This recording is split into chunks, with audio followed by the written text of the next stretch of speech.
Hello everyone, welcome to my channel Krishna 9155। और आज हम इस वीडियो के माध्यम से मध्य प्रदेश लोक सेवा आयोग द्वारा आयोजित की जाने वाली असिस्टेंट रजिस्ट्रार परीक्षा 2022 के लिए मध्य प्रदेश की जलवायु, वर्षा, तापमान और वनों की स्थिति के बारे में अध्ययन करेंगे। तो चलिए शुरू करते हैं। पिछले वीडियो में हमने पढ़ा था मध्य प्रदेश की भौतिक संरचना के बारे में। तो मध्य प्रदेश की भौतिक संरचना के लिए हमने पढ़ा था कि भारत के प्रायद्वीपीय पठार का उत्तरी मध्य भाग मध्य प्रदेश में आता है। पूर्व की ओर छत्तीसगढ़ का मैदान है। पश्चिमी सीमा पर राजस्थान में अरावली की श्रेणियाँ तथा पूर्वी राजस्थान का उच्च प्रदेश। दक्षिणी सीमा पर महाराष्ट्र में ताप्ती नदी की घाटी और महाराष्ट्र का विस्तृत मैदान है। ये हमने कल या पिछले लेक्चर में पढ़ा था। अब स्थिति, जलवायु, मिट्टी, कृषि, खनिज, वनस्पति आदि के संदर्भ में मध्य प्रदेश को हमने निम्न 3 भागों में बांटा था: मध्य उच्च प्रदेश, सतपुड़ा श्रेणी प्रदेश और पूर्वी पठार। तो चलिए इनका अब अध्ययन करते हैं। सबसे पहला है मध्य उच्च प्रदेश। मध्य उच्च प्रदेश ये सबसे पहला है। तो इसके बारे में देखेंगे। राज्य के 2/3 से भी अधिक श्रेणी क्षेत्र पर फैला हुआ है। इसे हम 5 भागों में बांट सकते हैं। ठीक है, 5 भागों में बांटेंगे। तो सबसे पहला है मध्य भारत का पठार। इसके अंतर्गत मध्य प्रदेश के मुरैना, भिंड, ग्वालियर, श्योपुर, नीमच, शिवपुरी, मंदसौर ये सभी जिले आते हैं। इसके बाद है बुंदेलखंड का पठार। तो बुंदेलखंड का पठार बेसिकली उत्तर प्रदेश और मध्य प्रदेश दोनों में फैला हुआ है। उत्तर प्रदेश के कुछ जिले जैसे महोबा है और बांदा है, चित्रकूट है। इसी प्रकार मध्य प्रदेश में भी कुछ जिलों में फैला हुआ है। नेक्स्ट है विंध्य कगार प्रदेश। ये हम बहुत जल्दी पढ़ रहे हैं क्योंकि हमें अब रिवीजन के लिए ही बस समय है। तो विंध्य कगार प्रदेश के अंतर्गत यह इस विभाग का सर्वाधिक ऊंचा पठार जो है वो रीवा का पठार है। यह 780 मीटर ऊंचा है। आगे है मालवा का पठार। तो मालवा का पठार देखिए, कर्क रेखा लगभग इसको बीच से बांट देती है, मतलब इसके बीच से निकलती है। इस भूभाग के उत्तर में मध्य भारत का पठार, दक्षिण पूर्व में राजस्थान, दक्षिण में नर्मदा घाटी, पूर्व में यूपी का बुंदेलखंड और पश्चिम में गुजरात है। ठीक है, तो ये मालवा के पठारे के बारे में हमें ध्यान रखना होगा। नेक्स्ट है नर्मदा घाटी। तो नर्मदा घाटी के लिए यहाँ ये है कि इस भूभाग में उत्तर में मालवा का पठार है, दक्षिण में सतपुड़ा प्रदेश, पूर्व में छत्तीसगढ़ का बघेलखंड है। छत्तीसगढ़ राज्य में स्थित जो बघेलखंड है, इसके अंतर्गत राज्य के यानी मध्य प्रदेश के मंडला, जबलपुर, श्योपुर, होशंगाबाद, रायसेन, पूर्वी निमाड़, धार, देवास, झाबुआ जिले शामिल हैं। ठीक है, यहाँ रायसेन की बात इसलिए रायसेन से नर्मदा नदी की उत्पत्ति होती है या नर्मदा नदी का उद्गम स्थल है। ठीक है, नेक्स्ट है, अब आता है दूसरा सतपुड़ा श्रेणी प्रदेश। ठीक है, दूसरा वाला। तो सतपुड़ा श्रेणी प्रदेश के लिए है मध्य प्रदेश के दक्षिण में पूर्व से पश्चिम तक सतपुड़ा श्रेणी प्रदेश एक त्रिभुजाकार क्षेत्र में विस्तृत है। इस प्रदेश के उत्तर में नर्मदा घाटी, पूर्व में छत्तीसगढ़ बेसिन और उत्तर पूर्व में बघेलखंड का पठार और दक्षिण में महाराष्ट्र राज्य है। ठीक, इसके बाद है पूर्वी पठार। तो पूर्वी पठार के लिए क्या, मध्य प्रदेश के उत्तर पूर्वी भाग में बघेलखंड का पठार विस्तृत है। इसके उत्तर पश्चिम में विंध्य कंगार प्रदेश और पूर्व में छत्तीसगढ़ का बघेलखंड और दक्षिण में सतपुड़ा श्रेणी और पश्चिम में नर्मदा घाटी प्रदेश हैं। ठीक है, तो ये हमने मध्य प्रदेश की भौगोलिक संरचना के बारे में पढ़ाई की। अब हम बात करेंगे मध्य प्रदेश की जलवायु के बारे में। ठीक है, तो मध्य प्रदेश की जलवायु बेसिकली मानसूनी जलवायु है। ठीक है, अच्छा, भारत के मध्य में स्थित है। तो मध्य प्रदेश की जो जलवायु मानसूनी जलवायु है और इसमें सभी प्रकार की विशेषताएं पाई जाती हैं। ठीक है, तो संपूर्ण प्रदेश या मध्य प्रदेश को जलवायु के आधार पर 4 भागों में हमने बांटा हुआ है। इसको हम कहेंगे उत्तर का मैदान। सबसे पहले है उत्तर का मैदान। अब चूंकि यह समुद्र से दूर है तो गर्मी में अधिक गर्मी और सर्दी में अधिक सर्दी पड़ती है। ठीक है। इसके बाद बात करें विंध्याचल का पहाड़ी भाग, तो इसमें क्या है कि गर्मियों में अधिक गर्मी नहीं पड़ती, बल्कि और शीत ऋतु में साधारण ठंड पड़ती है। अधिक ठंड भी नहीं है, ना अधिक गर्मी है ना ही अधिक ठंड है। ठीक है। नेक्स्ट है नर्मदा की घाटी। तो नर्मदा की घाटी में क्या है कि इस घाटी के निकट से कर्क रेखा गुजरती है, तो यहाँ पर गर्मियों में अधिक गर्मी, लेकिन सर्दियों में ज़्यादा सर्दी नहीं रहती, बल्कि साधारण सी ठंड रहती है। ठीक। नेक्स्ट है मालवा का पठार। तो मालवा का पठार यानी कि यहाँ के सम जलवायु रहती है, ना अधिक ठंड रहती है और ना ही अधिक गर्मी रहती है। ठीक है। इसके बाद हम देखते हैं कि मध्य प्रदेश के लगभग मध्य से ही कर्क रेखा गुजरती है, इसलिए यहाँ की जलवायु मानसूनी है। यहाँ गर्मी उष्णार्ध एवं शीत ऋतु सामान्य एवं शुष्क रहती है। ठीक है। तो जलवायु के बारे में एक हमने छोटा सा अध्ययन किया। इसके बाद अगर हम तापमान की बात करें तो मध्य प्रदेश का तापमान बेसिकली मार्च में जब सूर्य उत्तरायण में होता है तो तापमान बढ़ता है, लेकिन ये तापमान असमान रूप से वितरित होता है, या यूँ कहें साल भर में ये समय समय पर बदलता रहता है। तो जैसे बात करें दक्षिणी भाग की, तो समुद्र के निकट है तो सूर्य लंबवत होता है, तो औसत तापमान उत्तर पश्चिम की अपेक्षा अधिक पाया जाता है। अच्छा, मार्च जून में बात करें तो तापमान लगातार बढ़ता है और उत्तरी भाग में अधिकतम तापमान होता है और दक्षिणी भाग में कम रहता है। तो हम यहाँ समझ लेंगे कि मई माह में ग्वालियर, मुरैना, दतिया में अधिकतम तापमान होता है। अच्छा, यहाँ पर न्यूनतम की बात करें तो न्यूनतम तापमान शिवपुरी में रिकॉर्ड किया जाता है, मतलब अधिकांशतः। जून जुलाई में आर्द्रता और मेघ भरे आकाश होते हैं, आसमान, तो तापमान असमान होता है। अच्छा, इसके बाद हम देखते हैं कि सितंबर अक्टूबर में आकाश साफ हो जाता है तो तापमान बढ़ता है, और अक्टूबर से जनवरी में तापमान लगातार गिरता रहता है फरवरी तक, क्योंकि मार्च से वही जो है साइकिल रिपीट होती रहती है। ये तापमान का वितरण है। इसके बाद अगर हम बात करें कि मध्य प्रदेश का औसत तापमान जो है वो 25 से 35 डिग्री सेल्सियस के बीच में रहता है। अब हम मध्य प्रदेश की वर्षा, इसके बारे में अध्ययन करते हैं। तो मध्य प्रदेश में सामान्यतः जून से सितंबर के बीच वर्षा होती है।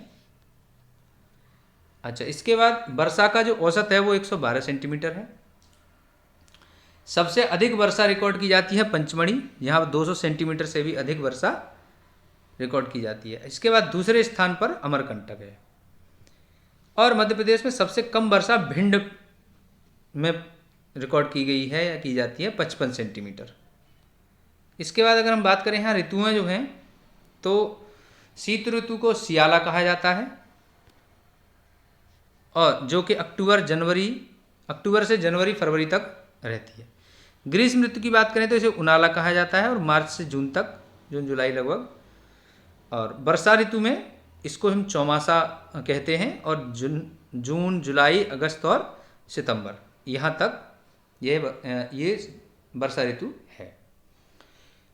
इसके बाद लौटते हुए मानसून को मावट या मावठा कहा जाता है। ठीक है। मध्य प्रदेश में दक्षिणी पश्चिमी मानसून आता है, जो बंगाल की खाड़ी और अरब सागर की शाखाओं द्वारा वर्षा करता है। दोनों तरफ से वर्षा होती है। ठीक है, अरब सागर से भी और बंगाल की खाड़ी से भी। तो ये वर्षा का विवरण है मध्य प्रदेश का। अब आगे बढ़ते हैं और मध्य प्रदेश में वनों की स्थिति पर विचार करते हैं। तो वन की परिभाषा देख लेते हैं। वन अधिनियम 1927 के अनुसार भूमंडल का वह भाग जो वृक्षों से ढका हुआ है वन कहलाता है। ठीक है। अब मध्य प्रदेश जो है वो वनों की दृष्टि से संपन्न राज्य है।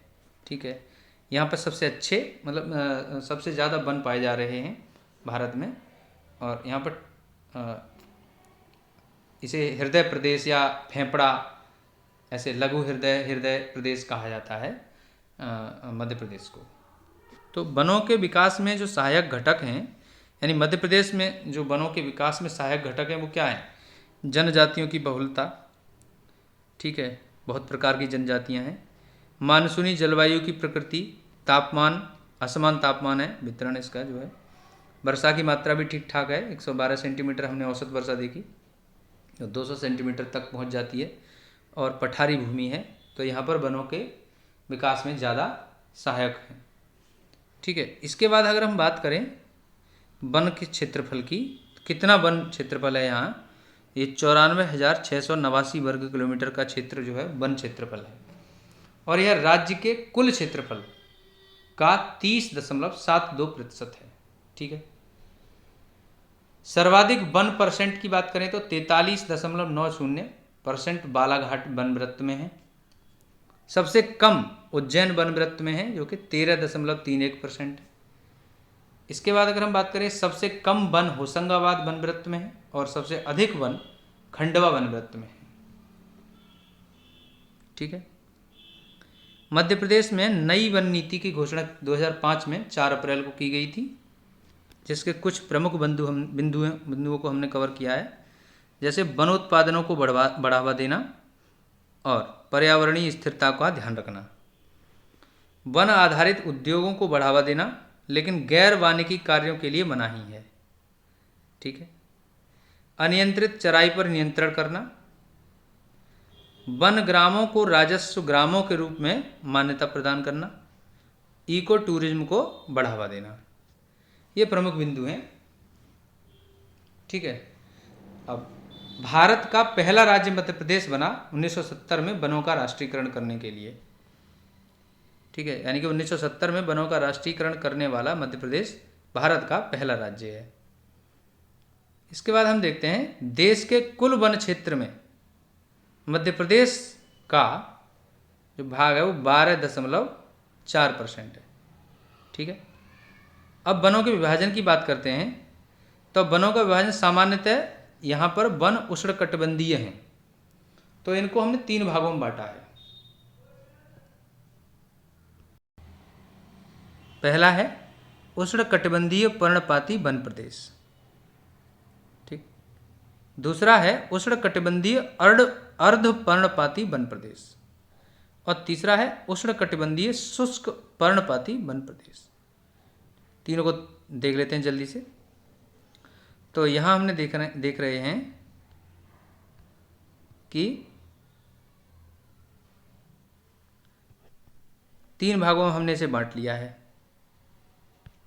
सबसे पहला उष्णकटिबंधीय पर्णपाती वन प्रदेश, जो कि हम देख रहे हैं यहाँ पर 50 सेंटीमीटर से 100 सेंटीमीटर तक वर्षा होती है, और यहाँ पर जो वन उगते हैं या वृक्ष उगते हैं वन प्रदेशों में, इस वन प्रदेश में जो वृक्षों का विकास होता है तो इनसे उत्तम इमारती लकड़ी प्राप्त होती है।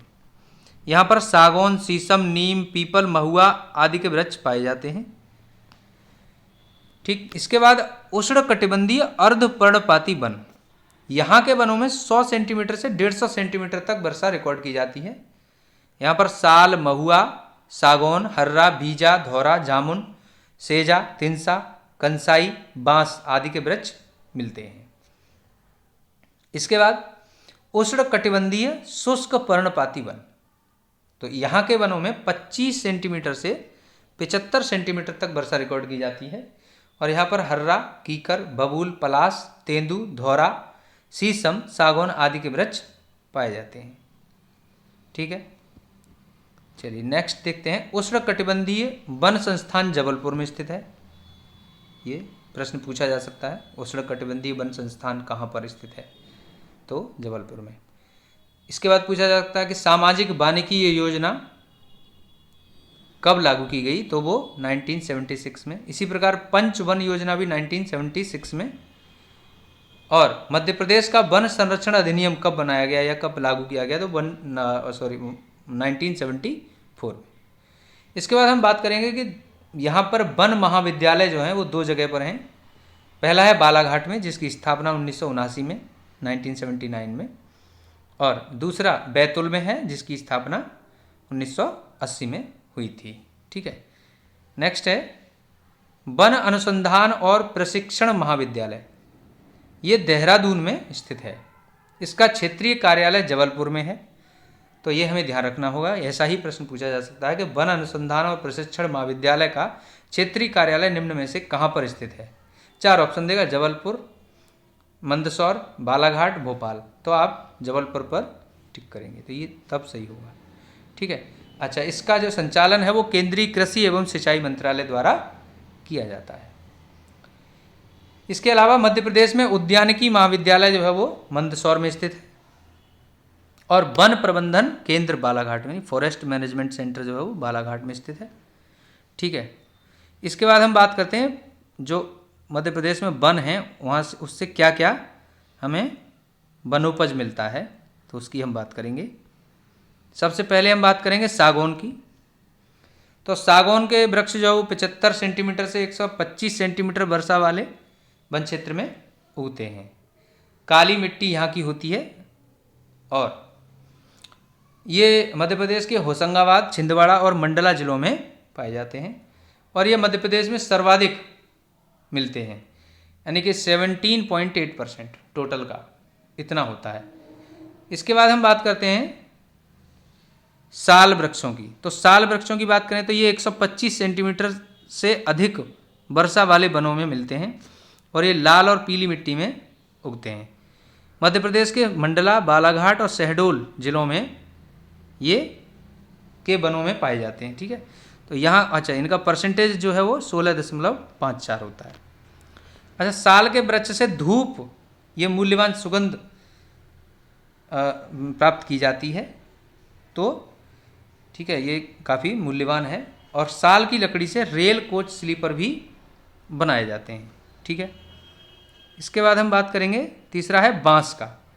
तो बांस जो है वो बालाघाट, बैतूल, जबलपुर, सिवनी, मंडला, सागर, भोपाल जिलों के वनों में मिलते हैं। ठीक है, खैर वृक्षों की बात करें तो इसका उपयोग कत्था उद्योग, चर्म शोधक कार्यों, पेट की पाचन तंत्र की गड़बड़ियों को ठीक करने में प्रयोग करते हैं। ठीक है, और यह जबलपुर, सागर, दमोह, उमरिया, होशंगाबाद के वन क्षेत्रों में उगते हैं।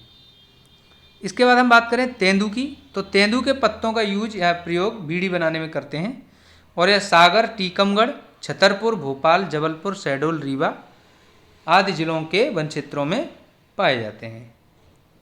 ठीक है, इसके बाद भिलावा की बात करें तो ये पेंट और स्याही बनाने के लिए प्रयोग में लाते हैं और स्याही बनाने का कारखाना छिंदवाड़ा में है। ठीक है, ये फैक्ट्स हैं, याद रखने होंगे ऐसे ही, और बार बार पढ़ेंगे, बार बार याद करेंगे तो वो हो जाएगा याद। नेक्स्ट है हर्रा। तो हर्रा ये इसके फल में 35% से 40% तक टैनिंग पाया जाता है और यह छिंदवाड़ा, जबलपुर, श्योपुर, सतना, बालाघाट, मंडला, सिवनी, बैतूल, पन्ना और शहडोल जिलों में उगता है। इसके अलावा लाख की बात करते हैं तो लाख मुख्यतः पलाश, घोंट, कुसुम, बैर व अरहर के वृक्षों से प्राप्त होता है। मंडला, जबलपुर, सिवनी, होशंगाबाद और शहडोल जिलों के इन वृक्षों से लाख का संग्रहण किया जाता है और लाख बनाने का शासकीय कारखाना उमरिया जिले में है। ठीक है, इसके बाद गोंद है। तो 3 प्रकार का गोंद उत्पन्न होता है। अरेबिक जो पूरे मध्य प्रदेश में पाया जाता है और यह खाने योग्य होता है। ठीक है, इसके बाद सलाई गोंद जो है वो ये सलाई वृक्ष से पाया जाता है। ग्वालियर, मुरैना और शिवपुरी में यह निकाला जाता है। नियमित जो है वो छिद्रण के द्वारा इसको हम निकालते हैं। इसके बाद बात करते हैं कुल्लू गोंद की। तो कुल्लू गोंद जो है वो हमारा कॉफ़ी और पेस्ट्री बनाने में प्रयोग किया जाता है और इसे विदेशों को निर्यात कर देते हैं। ठीक है, तो ये प्रधान वनोपज था मध्य प्रदेश का। और तो हमने मध्य प्रदेश के बारे में, वनों के बारे में एक संक्षिप्त अध्ययन किया, तापमान के बारे में संक्षिप्त अध्ययन किया, वर्षा का वितरण देखा, तापमान का वितरण देखा और इसके अलावा मध्य प्रदेश की जलवायु हमने समझी। और मध्य प्रदेश की भौगोलिक संरचना के बारे में समझा। तो यदि आपको यह वीडियो हेल्पफुल लगता है तो प्लीज़ इसे लाइक करें, शेयर करें और कमेंट करके बताएं। इसके अलावा चैनल को सब्सक्राइब कर लीजिए। Thanks for watching.